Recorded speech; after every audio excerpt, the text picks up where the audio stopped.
Now, related to what we said here, and I'll observe, well, never mind.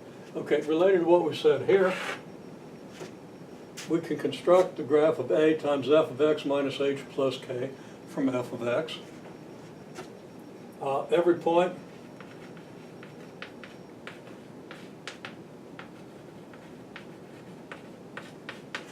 is A times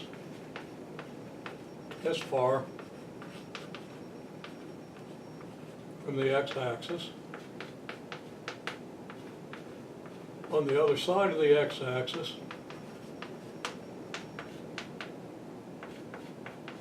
if A is negative. That's your vertical stretch. Not to be confused, and we've had a lot of trouble confusing this, not to be confused with a vertical shift where every point moves the same distance. Vertical stretch, if a point's further away from the axis, it'll move further than another point that isn't that far. And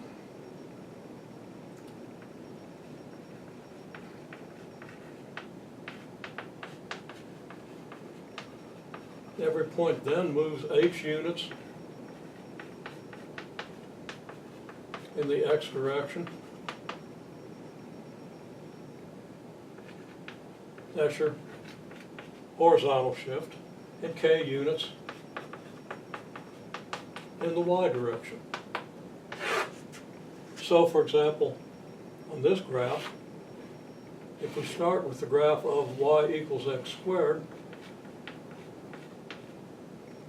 and want to construct the graph for a equals to, let's make it 2, h equals -3, and k equals -1. Okay? So we take every point and move it 2 times as far from the axis. So we take this point, which is this far from the axis, and we move it that far again, and it's here. We take this point, which is this far from the axis, and we move it this far, it's going to be up here. And we do the same thing for a couple of other points. That was going to be too high, but that's all right. And we do this. So this is our y equals f of x, our original graph. This graph is y equals 2 f of x. Then we move it -3 units in the x direction.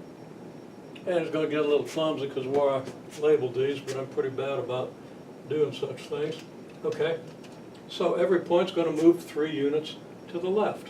Now we don't know what 1 unit is, but let's just say that this point here is the point 1, 1. Now we know how big 1 is on the x-axis and how big 1 is on the y-axis. We're going to move 3 units in the x direction.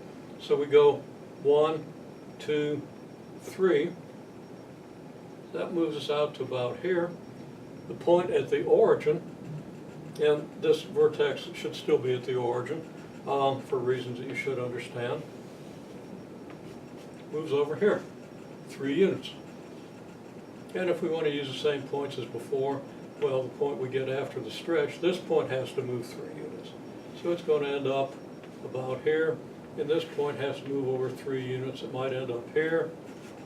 This point moves over 3 units, which kind of overlaps on this one, but it's going to move over to about here. And this point up here will move over to about here, and we're going to end up with the same shape we have here, but moved 3 units in the negative x direction. Then k equals -1. We take every point and move it -1 unit in the y direction. We can make an arrow of length 1, it'd be this long, and we can make an arrow here to see where the vertex goes. So the vertex of our function is going to be here.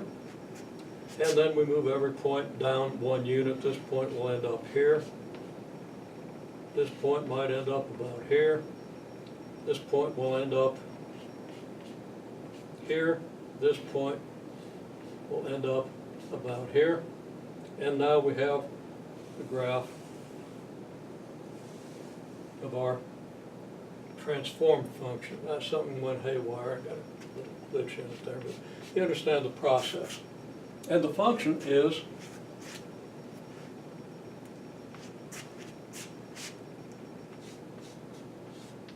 AF of x minus h plus k. In this case,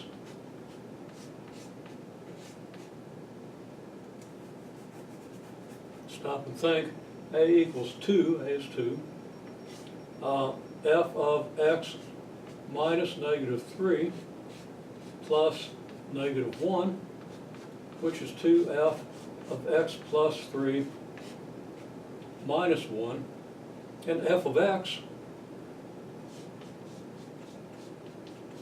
is x squared. That's the function we started with. So this is going to be 2. Now if f of x is x squared, then f of x plus 3, we've replaced the x by x plus 3. So we have to replace this x by x plus 3. And that's a rough graph of what we get for this function.